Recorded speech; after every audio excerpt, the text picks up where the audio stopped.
Ya, halo guys, selamat siang ya. Hari ini hari Minggu, awal-awal Agustus ya. Dan hari ini teman-teman saya mau eh, melakukan stek tanaman bougainville ya. Ini di depan kita ini udah ada atau tersedia, atau saya menyediakan tadi itu media. Ini medianya saya pakai tanah bakar aja ya. Tanah bakar. Saya menggunakan atau memanfaatkan ini cup bekas air minum ya. Kebetulan di sini es poci. Jadi merek ini tidak mempengaruhi atau bukan sponsor. Kebetulan saya punyanya bekas-bekas minuman seperti itu. Jadi ini saya manfaatkan daripada jadi sampah. Jadi saya manfaatkan untuk tempat media ini. Ini media. Terus kemudian kita juga harus punya calon steknya. Ini saya calon steknya udah berbunga. Ini kecil-kecil jadi udah berbunga. Ini memang sengaja saya pilihkan yang berbunga karena supaya kita ingat teman-teman waktu atau varietas yang kita stek tuh jenis apa, atau gampangnya bunganya warna apa. Nah, ini pas nyetek jadi saya cari yang ada bunganya, karena nanti kalau misalnya udah besar, misalnya udah besar ya kayak yang di sini. Kalau misalnya kita lihat gini kan enggak ada bunganya teman-teman, jadi kita enggak tahu ini varietas apa, kecuali ahlinya ya. Kalau ahli bougainville tuh dari ciri-ciri daun, ciri-ciri tunasnya itu udah tahu, oh ini varietas ini bunganya warna ini, itu kalau ahlinya. Cuma kalau untuk kita yang bukan ahlinya ya, mau enggak mau ini kita ingat nih bunganya warna seperti ini ya, terus kita tanam. Nah, nanti kalau misalnya kita udah posisi kayak di atas tadi, terus kita mau nginget-nginget ini bunga warna apa ya gitu. Nah, jadi kita tinggal buka-buka lagi konten kita ini.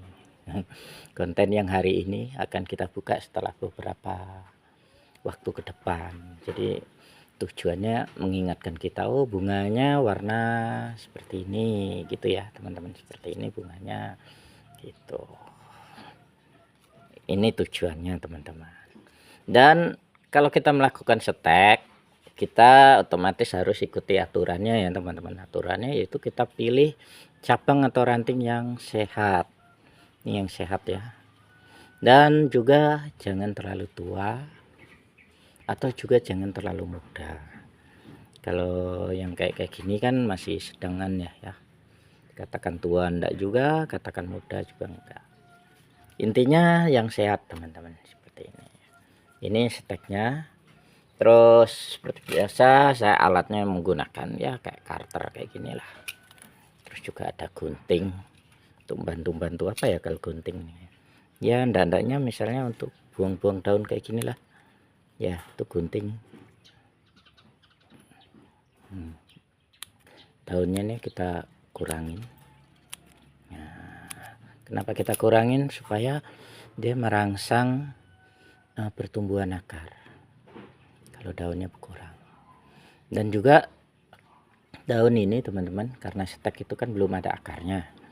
Kalau daunnya banyak itu otomatis akan mengalami apa ya, apa ya, kekeringan gitulah, kekurangan air. Jadi karena daun-daun ini perlu banyak air teman-teman. Oh ya ingat dalah enggak jadi teman-teman, mohon maaf. Pokoknya dengan dikurangin daunnya, penguapan itu dapat terjaga. Jadi yang awalnya daunnya besar-besar, penguapannya banyak. Tapi dengan dikurangin, penguapannya jadi sedikit. Dan dengan demikian maka akan fokus pertumbuhan akarnya. Kemudian tunas ini akan terus berkembang. Seperti itu tujuannya. Ini satu. Terus yang kedua, ini juga daunnya yang tua-tua saya kurangin juga. Nah, gini ya. Nah, seperti ini. Ini yang kedua. Terus ini yang ketiga.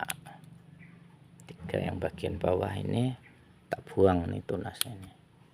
Karena memang tunas bagian bawah itu biasa kan ditancepin di tanah.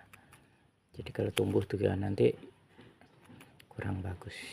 Nah, seperti ini. Terus yang langkah selanjutnya bagian bawah itu seperti biasa, ini tak kasih runcing sedikit gitulah. Runcing sedikit.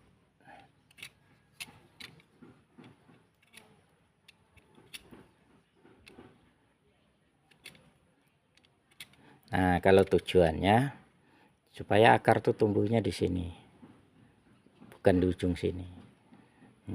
Dan ini biasanya ditancepin. Kalau misalnya akar tumbuh sini kan otomatis dia tidak ada kekuatan di tanah. Tapi kalau tumbuhnya sini, ini ada bantu sedikit lah kekuatan nancep di tanahnya. Seperti itu.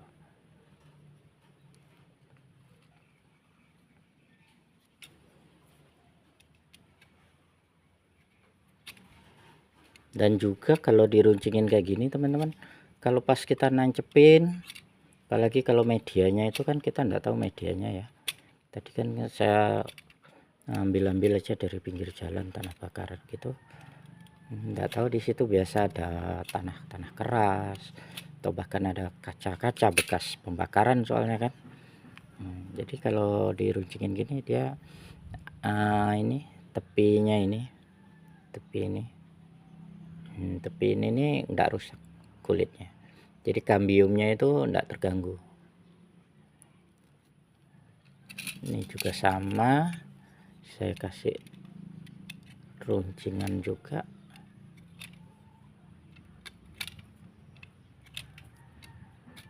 Nah, dan setiap saya melakukan setek, saya biasa memanfaatkan ini. Teman-teman tahu kan ini apa? Ini adalah tanaman lidah buaya teman-teman. Jadi dia akan membantu proses perangsang pertumbuhan akarnya itu dirangsang oleh lidah buaya ini. Nah, lidah buaya ini kan dia basah ya teman-teman, lembab. Jadi kalau ditancepin di tanah kan kelembapannya itu menjaga tanaman tetap mendapatkan air. Karena basah inilah menjadi cadangan air untuk cetek kita. Jadi akarnya itu sampai proses akar tumbuh, air ini masih tersedia. Jadi tanaman yang di atasnya itu tidak kering. Jadi proses penguapannya itu tetap terjaga. Jadi akhirnya tumbuhlah akar teman-teman. Jadi ini akan saya kasih sedikit aja, segini aja, segini ya, sedikit aja. Terus caranya ini yang lancip nih saya taruh di bawah. Terus ini tinggal aja ditancepin di sini teman-teman. Seperti ini. Kalau yang agak lurus nih di tengah. Nah, seperti ini ya. Dan yang terakhir yang ini yang tepi.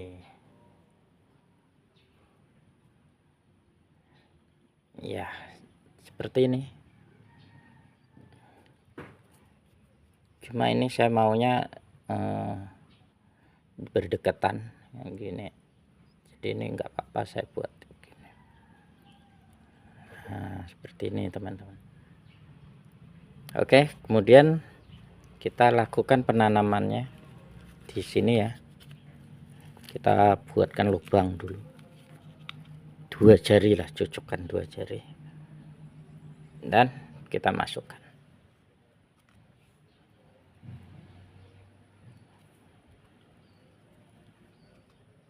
Oke, jika sudah langsung kita tutup aja, agak ditekan-tekan.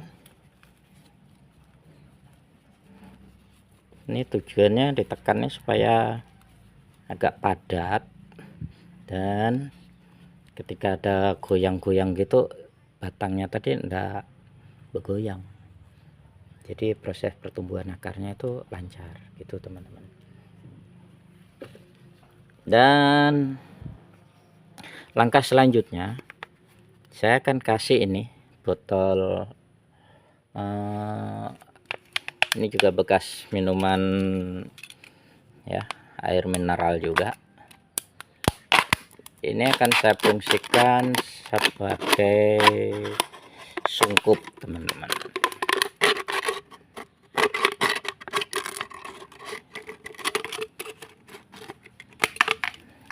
Kalau manusia kan butuh mineral kan, ini minuman mineral supaya dehidrasi ya. Nah, dari tadi itu loh tuh yang sering saya yang ingin saya omongkan tadi, dehidrasi. Jadi sama tanaman ini perlu dikasih air yang cukup supaya tidak dehidrasi, dan penguapannya itu yang terjaga. Seperti itu maksud saya tadi. Cuma kok mau ngomong dehidrasinya itu lupa-lupa terus gitu. Namun sebelum kita lakukan penyungkupan ini teman-teman ya, penyungkupan ini kita harus kasih air dulu biar dia enggak dehidrasi tanamannya. Kebetulan ini juga ada ini, saya siapkan ya airnya, jadi saya siramin aja, enggak apa-apa, siram. Oke, jangan terlalu basah karena ini saya bilang jangan terlalu basah, tapi teman-teman lihat ini airnya ngembung gini. Maksud saya ini nanti kan nyerap ke bawah teman-teman, jadi dia akan lembab. Sebenarnya kalau ini udah terserap semuanya, dia enggak nampak airnya ngendap seperti ini. Karena tadi tanahnya kita tekan-tekan sih teman-teman, jadi airnya mengembung seperti ini. Ini kita coba ya, kita cucuk-cucuk biar dia turun airnya. Nanti turun deh, tenang saja.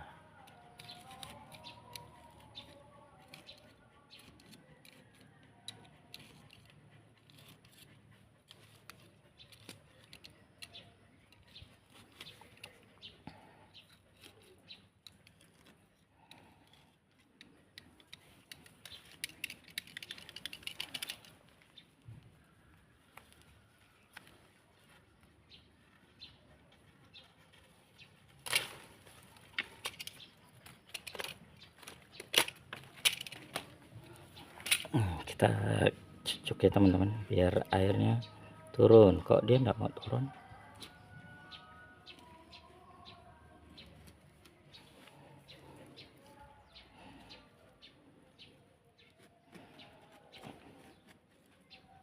Nah, airnya turun kan?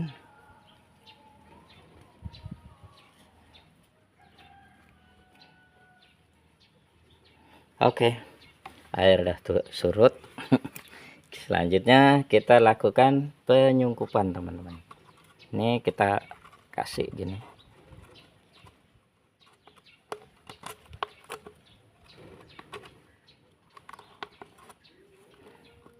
Ini ya, kita sungkup.